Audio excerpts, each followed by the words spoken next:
오늘 본문 말씀을 가지고 너를 위하여 어떤 우상도 만들지 말라라는 제목으로 말씀 나누기로 합니다. 주보에 있는 제목 한번 같이 읽어볼까요? 시작. 너를 위하여 어떤 우상도 만들지 말라. 오늘 이제 그 주일학교랑 연합 예배를 드린다고 해서 사진을 조금 많이 준비했는데 첫 번째 사진입니다. 혹시 이거 아는 사람 있나요? 네, 뭐죠? 네, 일본 고양이 이거 그 어떤 의미가 담겨 있는지도 혹시 알아요? 네, 그런 걸 아는구나. 이 고양이 이름은 마네키네코라는 고양이입니다. 상점이나 음식점 계산대 앞에서 이제 막 발을 막 흔들고 있는데 오른쪽 발을 흔들면 돈을 부른다고 하고 왼쪽 발을 흔들면 손님을 부른다고 알려진 우상 중에 하나입니다. 지난주 일본은 모든 것을 신으로 섬기는 범신론 사상이 가능하다는 것을 나누었는데요. 이 마네키네코, 이 고양이도 마찬가지로 음식점 계산대 앞에서 흔히 그냥 발이나 흔들고 있는 단순한 고양이인 줄 알았는데 복을 기원하는 그런 존재로서 만들어진 우상이라는 점이었습니다. 그래서 참 놀라우면서도 이 미신이라는 게 우리 삶에 굉장히 깊숙하게 침투되어 있다. 이런 걸 보니까 좀 소름 끼치기도 하였습니다. 지난주 말씀 한번 같이 읽겠습니다. 시작. 너는 나 외에는 다른 신들을 내게 두지 말지니라. 오늘 말씀 같이 읽어보겠습니다. 시작. 너를 위하여 어떤 우상도 만들지 말라. 한 번 더 크게 읽어볼까요? 시작. 너를 위하여 어떤 우상도 만들지 말라. 이 계명을 오늘 함께 살펴보도록 하겠습니다. 이스라엘 백성들은 출애굽 후에 시내 광야에 도착했을 때 하나님께서 모세를 시내산으로 부르셨습니다. 그곳에서 모세에게 말씀하시는데 꽤 오랜 기간 동안 모세가 내려오지 않자 백성들은 불안해지기 시작했습니다. 이제 말씀을 시작했는데 시간이 많이 지나 저도 불안하긴 한데 우리 중학생 친구들 앞에서 막 서로 장난치니까 좀 제가 더 불안해지는 것 같아요. 그래서 혹시 이제 저희 청년들 중에서 우리 유찬이랑 철수 사이에 좀 앉아주실 수 있으면 너무 좋을 것 같고 광렬 형제 혹시 앉아주실 수 있나요? 네, 우리 유찬이랑 철수 사이에 좀 앉아주세요. 그래서 우리 애들이 너무 친해가지고 이 예배 시간에도 잠시라도 멈출 수 없어. 막 옆구리를 찌르고 이야기하고 막 난립니다. 그래서 좀 힘들겠지만 철수랑 보근이 한 칸 좀 당겨주세요. 그리고 보근이는 한 칸 더 띄우자. 보근이는 끝에까지 가고 좀 환경적인 조치를 취하는 게 여러분의 건강에도 저의 건강에도 좋을 것 같아요. 그래서 눈에 보이는 지도자 모세가 더 이상 눈에 보이지 않으니까 무슨 일이 생겼다고 생각을 했고 불안해진 이스라엘 백성들은 자기들을 지켜줄 신을 만들어 달라고 아론에게 말합니다. 이 백성들의 요구에 모세의 형이자 초대 대제사장인 아론은 모든 사람에게 금부치를 가져오라라고 했고 그 가져온 금으로 금송아지 형상을 만들었습니다. 말씀 한번 같이 읽겠습니다. 시작.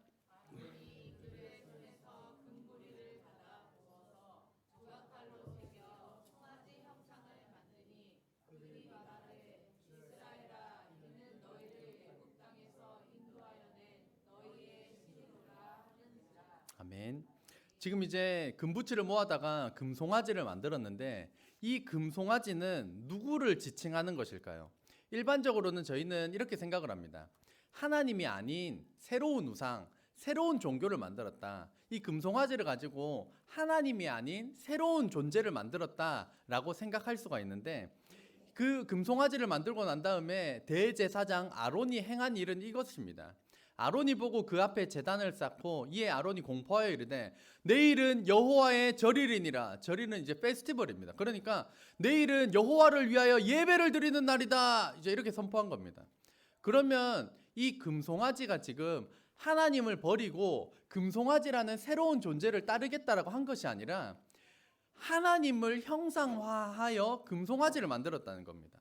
그러니까 하나님 이제 버린다. 이제 우리는 금송아지를 새로운 신으로 추대한다 라고 했던 것이 아니라 눈에 보이지 않는 하나님을 이제 눈에 보이는 하나님으로 만들었다라는 것입니다.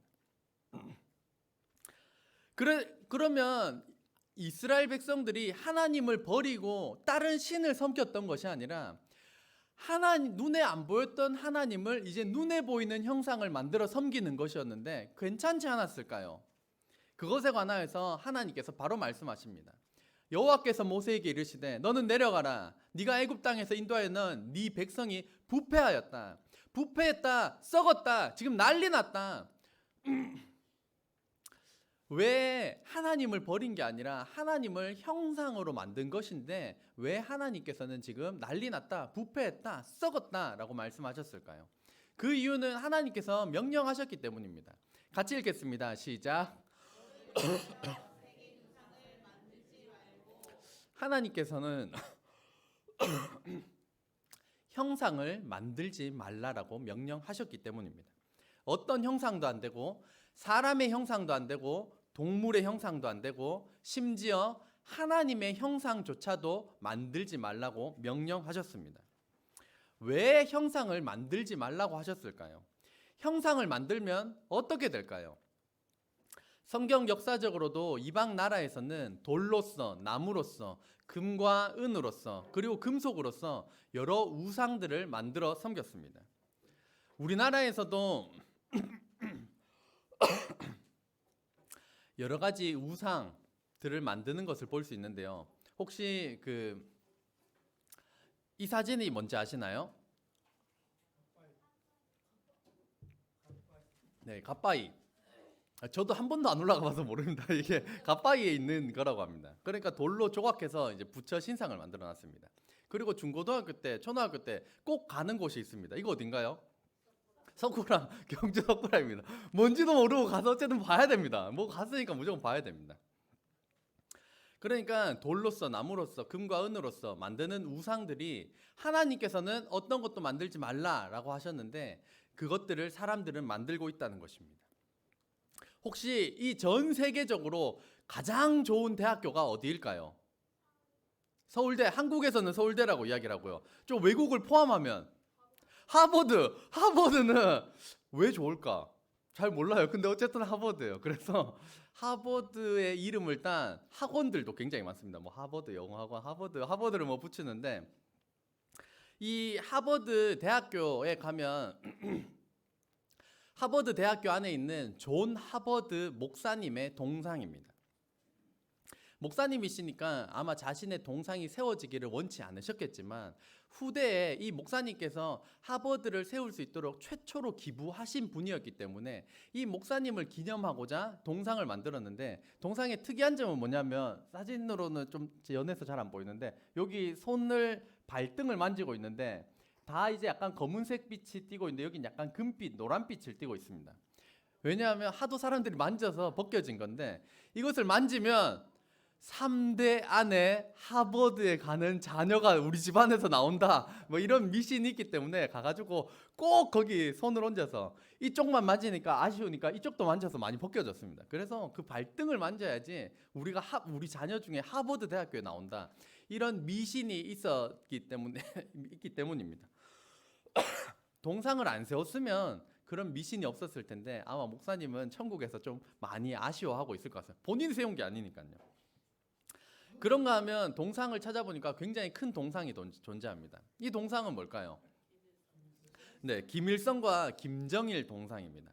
이 동상 뭐 크기나 이런 것도 밝히지 않는데 이 북한에서는 이 자신들의 체제를 유지하기 위하여서 김일성과 김정일의 동상을 세우고 이들을 신격화하는 것이 굉장히 중요합니다. 자기들의 체제를 계속해서 유지하기 위함입니다.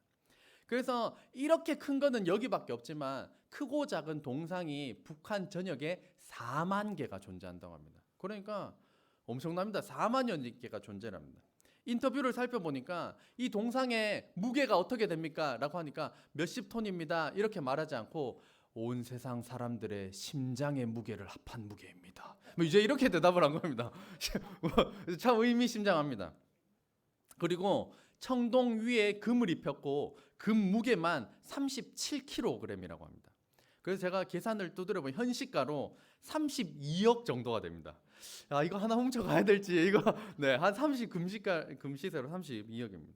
이걸 보면서 참 이거 가지고 굶어 죽는 북한 주민들이나 좀 나누어 줄 것이지. 최근에 나무로 만든 배를 타고 북한 주민 4명이 귀순한 사건이 있었는데 왜 내려왔습니까? 라고 했을 때 그들의 대답이 배고파서 내려왔습니다 라고 이야기를 했습니다. 이 장난이 아니라 정말로 북한 주민들은 먹을 것이 없어서 굶주림에 죽어가는데 북한 정부는 무기 만들고 동상 만들고 이런 것들 하느라 북한 주민들의 식량 배급이 원활하게 이루어지지 않고 있습니다. 미신적 요소는 동상 사진도 여러 개 준비했습니다. 그래서 제가 이거 자로 재가지고 좀 계산해 보니까 약 한 15m 정도 높이가 되는 것 같아요. 근데 뭐 그런 것들을 공개하지 않는다고 합니다. 왜냐하면 신격화해야 되기 때문입니다. 그래서 여기 간부들도 오고 그 청소년들 어떤 인민 단체들 불러다가 여기서 많이 합니다. 이들을 신격화하는 정신적인 작업을 해야 되기 때문입니다. 우리 주위에도 둘러보면 미신적 요소가 넘쳐난다라는 것을 알 수가 있습니다. 첫 번째는 당연히 제사입니다. 죽은 사람의 영혼에게 음식을 바치는 행위를 통하여서 화를 피하고 복을 구하는 행위의 대표적인 행태가 제사입니다. 제사가 끊어지게 되기를 결단하시기를 주의 이름으로 축복합니다. 하나님께서 미워하시는 행위입니다. 두 번째, 삼재라고 들어보셨습니까? 별의별 게 다 있습니다. 인간에게 9년 주기로 돌아온다는 3가지 재난. 이거 뭐죠? 이거 제가 갑자기 단어가 기억이 안 나네요. 이거 막 두드려 가지고 이렇게 보는 게 있습니다. 네, 사주팔자 그래서 이런 삼재 이런 것도 다 이제 미신적 요소입니다. 9수 들어보셨습니까? 19세, 29세, 39세, 49세 마지막 단위가 넘어가는 그 세 나이에 9수라는 재난을 겪을 수 있다. 이런 말도 안 되는 미신들이 있습니다. 또 액땜했다. 이걸 보면 앞으로 닥쳐올 액, 이것도 사주팔자에 나오는 단어입니다. 모질고 사나운 운수를 다른 가벼운 곤란으로 미리 겪음으로써 무사히 넘겼다. 액땜했다. 이런 말을 사용하지 마시기를 주의 이름으로 축복합니다. 우리는 이런 것들 믿지 않습니다. 듣는다고 영향조차 받지 않으시기를 바랍니다. 또 고수래, 고시래 뭔지도 모르고 따라했는데 찾아보니까 그런 의미입니다. 음식을 먹기 전에 자리 밖으로 고수래 하고 던짐으로써 부족의 신, 농사를 관장하는 신에게 음식을 바치는 행위, 이 성격으로부터 출발했다는 것입니다. 그래서 이런 미신적인 요소들이 너무나도 많습니다. 또 사람들은 고사를 지냅니다. 애구는 없어지고 풍요와 행운이 오도록 신에게 돼지가 죽은 머리를 갖다 놓고도 꼭 웃어야 되기 때문에 안간힘을 써서 여기 다 찢어 놓습니다. 여기 다 찢어 가지고 웃는 돼지를 만들어 놓고 술, 시루떡, 북어, 음식 등을 차려 놓고 지내는 제사입니다. 그래서 사업장 시작할 때 이 고사를 돼지머리 갖다 놓고 고사를 지내고, 그리고 영화 감독들이 이런 행위들을 한다고 합니다. 처음에 시작할 때 이 고사를 지내고, 큰 배를 만들어 놓고 안전하게 지켜달라고 그 고사를 지내고, 사진 보니까 가관입니다. 그 배 프로펠러 밑에 가가지고 차려놓고 이렇게 하더라고요. 비행기도 마찬가지입니다. 비행기 만들었으니까 비행기 안전하게 지켜달라고 그 밑에서 고사를 지내는 것입니다. 그 외에 점도 보고 타로 카드도 보고 오늘의 운세, 난 이거 안 믿어 그러면서 또 오면 이렇게 찾아보고, 일이 안 풀리면 1,000만 원, 2,000만 원 거금을 들여서라도 굿행위를 합니다. 지갑에 부적 넣어 놓으신 분 있으면 당장에 버리시기를 바랍니다. 부적도 정말 미신 중에 미신입니다. 부적을 지갑에 넣어 놓기도 하고, 베개 밑에 넣어 놓기도 하고, 집안 보이는 데 붙여 놓기도 하고, 안 보이는 데 붙여 놓기도 합니다. 별의별 게 다 있습니다. 빨간 글씨로 이름을 쓰면 일찍 죽는다고 해서, 저는 어릴 적부터 이제 목사님 아들이니까 제 이름을 일부러 빨간 글씨로 쓰고 다녔습니다. 그래도 지금까지 멀쩡합니다. 그리고 그 친구들 중에 유별난 친구들은 네가 감히 내 이름을 빨간 글씨로, 그러면 검은색 펜 가지고 와가지고 막 자기 이름 지우고 막 이런 친구들도 있었습니다. 그런가 하면 또 윤달, 바람달이라고 해서 계절과 맞추기 위해 끼워 넣은 달인데 이런 운수가 안 좋다라고 평가되는 사주팔자의 이 날들을 피하기 위해서 이사할 때도 이삿날을 받기도 하고 결혼할 때 결혼날을 받기도 합니다. 그래서 저희 부부는 이제 10년 전 윤달에 결혼했습니다. 그래서 윤달에 결혼하니까 혜택이 참 많았습니다. 사람들이 결혼을 하지 않으니까 일단 예식장 비용을 전혀 받지 않습니다. 그리고 밥값도 깎아줍니다. 그러면서 아멘 할렐루야 그러면서 저희는 윤달에 결혼해서 지금도 잘 살고 있습니다.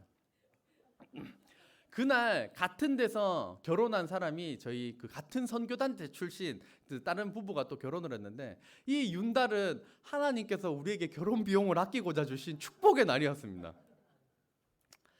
사람들은 이 윤달에 결혼하면 바람난다라고 걱정을 하기 때문에 이 날을 피하는데 저희는 이런 미신적인 요소에 영향을 받는 사람들이 아닙니다. 저에게는 도리어 하나님의 말씀을 붙들고 있습니다. 한번 같이 읽겠습니다. 시작. 내 셈으로 복되게 하라. 내가 젊어서 취한 아내를 즐거워하라. 아멘. 그래서 저도 막 그런 미신적인 요소를 들을 때마다 꺼내드는 말씀입니다. 미신적인 요소가 아무리 많다 해도 하나님께서 나에게 준 이 여자를 인하여서 내가 평생토록 즐거워하겠다. 하나님께서 평생토록 즐거워하라고 말씀하셨다.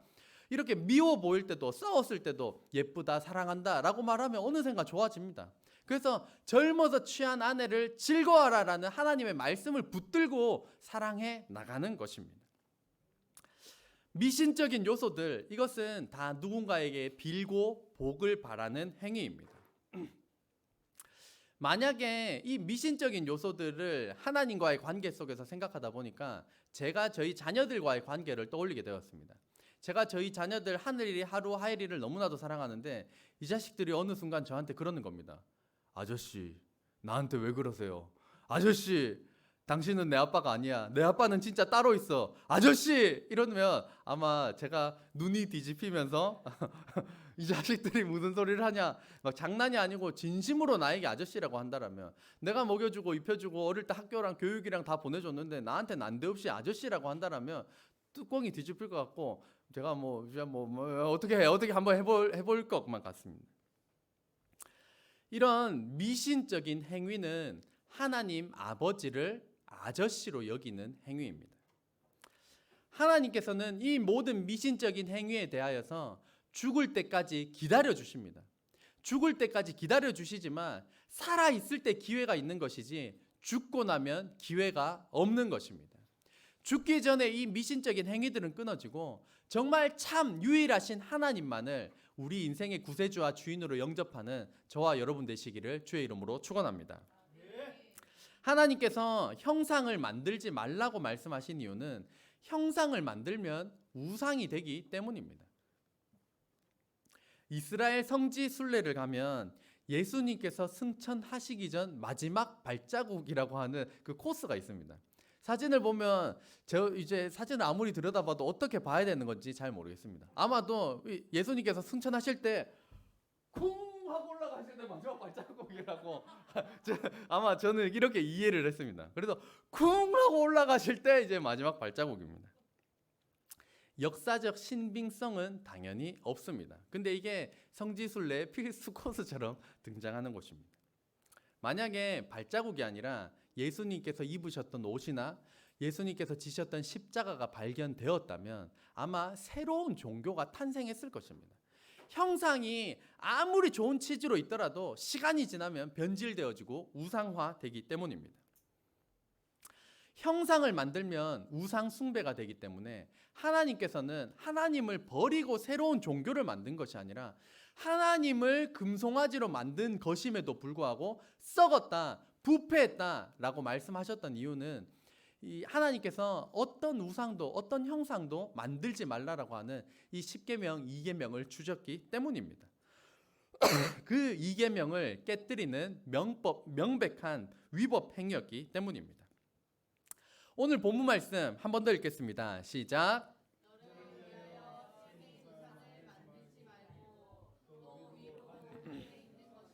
아래로 땅에 있는 것이나 땅 아래 물 속에 있는 것에 어떤 형상도 만들지 말며. 그래서 1번 같이 읽겠습니다. 어떤 형상도 만들지 말라. 이 간단하게 나누면 이 예술과 우상은 좀 나누어서 생각해 볼 필요는 있습니다. 그래서 무조건 만들지 말아야 되는 것이 아니라 이것을 만든다 하더라도 이것이 분명히 절하고 섬기게 되고 의지하게 되고 복주는 존재가 되는 그것들을 우리는 반드시 경계해야만 하는 것입니다. 그래서 그 예술 작품으로 이제 말씀대로 너를 위하여 새긴 우상을 만들지 말고 위로 하늘, 아래로 땅, 땅 아래 물속 어떤 것이 있나 한번 형상들을 찾아봤습니다. 이거 뭐처럼 보이시나요? 네, 뭐 독수리처럼 아주 큰 새처럼 이렇게 보입니다. 두 번째 다른 사진도 있습니다. 이런 걸 보니까 와 진짜 멋있긴 합니다. 이런 거 그 마당 있는 집에 마당에다가 빡 놔두면 정말로 멋있을 것만 같습니다. 하지만 이것이 외부로부터 오는 나쁜 기운을 막아준다라는 그런 미신적인 요소가 들어가는 순간 우상 숭배가 되는 것입니다. 또 옛날에는 물 떠놓고 태양신에게 달님에게 막 비는 행위들을 하였습니다. 하나님께서는 이 모든 것들 잘못됐다, 미워한다, 싫어한다, 썩었다 라고 분명히 말씀을 하셨습니다. 아래로 땅에 있는 것 또 살펴보면 아파트 입구에 있는 호랑이, 이 사자의 형태입니다. 이런 거 하나 있으면 뭔가 왠지 모르게 좀 든든할 것 같습니다. 하지만 이것을 의지하는 순간 하나님께서는 이 우상 숭배다라고 말씀하십니다. 또 이런 황소, 와 이만한 거 있으면 뭐 굉장히 든든할 것 같긴 합니다. 하지만 이게 정말 보호해주고 이 미신적인 요소가 들어가는 순간 더 이상 예술이 아니라 이것은 하나님 보실 때 우상 숭배가 되는 것입니다. 한국에는 마당 있는 집이 많이 없다 보니까 이런 것들을 쉽게 접할 수 없지만 제가 이제 호주에 있을 때 마당이 다 있습니다. 기본적으로 마당이 있다 보니까 우상 숭배하는 집에 가면 마당 입구부터 코끼리, 거북이, 뭐 호랑이, 몇 별의별 것들이 입구 쫙 따라 들어가서 그 복도마다 뭐 거실에 잔뜩 있습니다. 하나님께서는 이것을 미워하신다, 싫어하신다, 썩었다라고 말씀을 하십니다. 또 땅 아래 물고기 형상도 있습니다. 그래서 참 사람들이 굉장하게 아트의 영역도 있지만 이것이 복주고 보호해주고 미신적인 요소가 들어가는 순간 우상 숭배가 된다는 것입니다. 하나님은 그 무엇이 되었든 간에 어떤 형상도 만들지 말 것을 명하십니다. 형상을 만들면 우상이 됩니다. 절하고 섬기고 의지하는 이 어떠한 형상도 만들지 않으므로 말씀에 순종하는 저와 여러분 되시기를 주의 이름으로 축원합니다. 두 번째로 말씀 20장 4절 상반절 같이 읽겠습니다. 시작.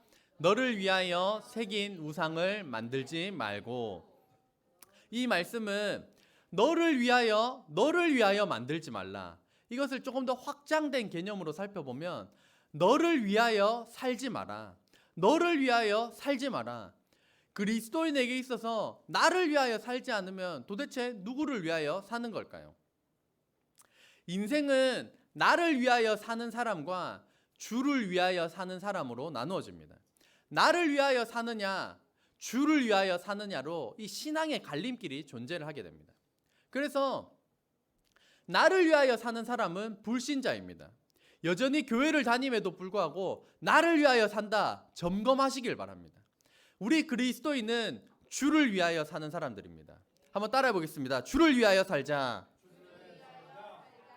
그래서 불신자와 그리스도인을 가르는 그 기준 중에 삶의 주인이 누구냐? 세상에서는 그 주인이 나라고 합니다. 네 인생 네 거야. 너를 위해 살아 라고 이야기를 하지만 하나님께서는 내 인생의 주인이 하나님이심을, 주님임을 말씀하십니다.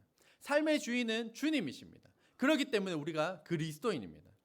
삶의 목적 또한 세상에서는 너를 위해 살아, 나를 위해 살아, 너의 오감 만족을 위해 살아 라고 하지만 우리 그리스도인의 삶의 목적은 주를 위하여 사는 삶입니다. 재정을 버는 것도 재정을 사용하는 것도 다 나를 위하여 구두쇠처럼 다 끌어모아서 나만을 위하여서 살아가는 것이 아니라 주님을 위하여 돈을 벌고 주님을 위하여 재정을 사용하는 것, 그것이 그리스도인의 삶입니다. 사람은 하나님을 위해 존재합니다. 하나님께서 사람을 위해 존재하는 것이 아닙니다. 그러므로 사람이 자기 욕심을 위해 하나님을 이용하려 해서는 안 됩니다. 불신자는 나를 위해 살고 나를 위해 벌고 나의 오감 만족, 나의 행복을 위하여 살아갑니다. 하지만 그리스도인은 주를 위하여 사는 삶입니다. 내 인생의 주인이 주님이시고 내 모든 삶의 방향이 재정을 벌고 쓰는 것이 모든 행복의 근원이 모두가 주님께 있다라고 믿고 살아가는 사람입니다. 왜냐하면 나 같은 죄인을 위하여서 예수님께서 이 땅 가운데 오시고 십자가에 달려 대신 돌아가신 그 은혜를 믿고 경험했기 때문입니다. 너를 위해 살아라, 나를 위해 살아라 라는 이 세계관 가운데 대두된 사회 현상은 첫 번째로 한번 같이 읽겠습니다. 시작. 비혼주의, 결혼하지 않겠다고 스스로 선택하는 것.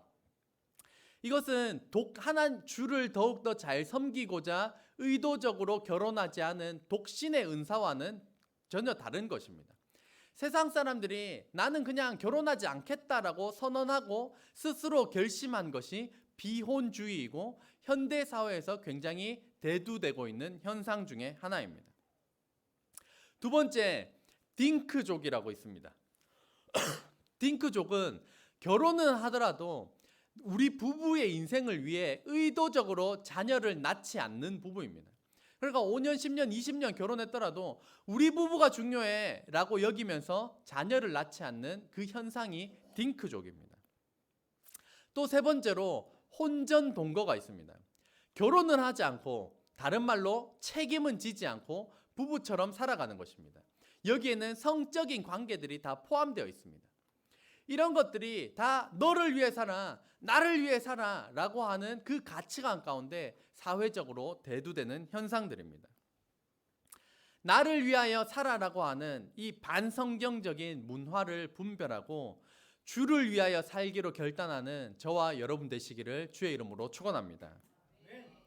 마지막 세 번째, 3번 같이 읽겠습니다. 시작. 기도가 나를 위하여에서 주를 위하여로 바뀌어야 합니다. 우리가 기도를 할 때에도 나 자신을 위한 기도가 굉장히 많습니다. 나를 위해, 나의 건강을 위해, 나의 진로를 위해, 나의 꿈을 위해, 내 인간관계를 위해, 내 재정을 위해 다 단순히 나의 행복을 위하여서 기도할 때가 많은 것이 사실입니다. 그런 기도를 하지 말라는 것이 아니라 거기에 주를 위하여로 바뀌어야 합니다. 우리도 여전히 행복을 추구하고 돈을 추구하고 건강을 추구하고 건강한 인간관계를 추구할 것입니다. 하지만 그것이 단순히 나의 삶을 위하여가 아니라 주를 위하여 돈을 벌고 주를 위하여 일을 하고 주를 위하여 인간관계가 좋고 주를 위하여 건강하게 되도록 하게 해달라는 것, 그것이 우리의 성숙한 기도의 모습이 되어야 하는 줄로 믿습니다. 그래서 마태복음 6장 33절 말씀 같이 읽겠습니다. 시작. 그런즉 너희는 먼저 그의 나라와 그의 의를 구하라. 그리하면 이 모든 것을 너희에게 더하시리라. 아멘. 우리의 기도가 주를 위하여로 바뀌어야 합니다. 주를 위하여, 하나님의 나라를 위하여, 교회를 위하여, 우리 전도 대상자들을 위하여 기도해야 합니다. 우리의 중요한 기도 제목들이 분명히 있겠지만 그 기도 제목이 단순히 나의 행복, 나의 말초신경, 나의 미래를 위한 것이 아니라 주를 위하여의 기도로 성장해 나가야만 하는 것입니다. 그렇게 성장해 나갈 때 내 기도 제목보다도 먼저 하나님의 나라와 하나님의 뜻을 구할 때 이 모든 것을 더하여 주시겠다라고 약속하신 이 약속의 말씀을 삶 가운데 경험하고 체험하게 되는 저와 여러분 되시기를 주의 이름으로 축원합니다. 기도하겠습니다.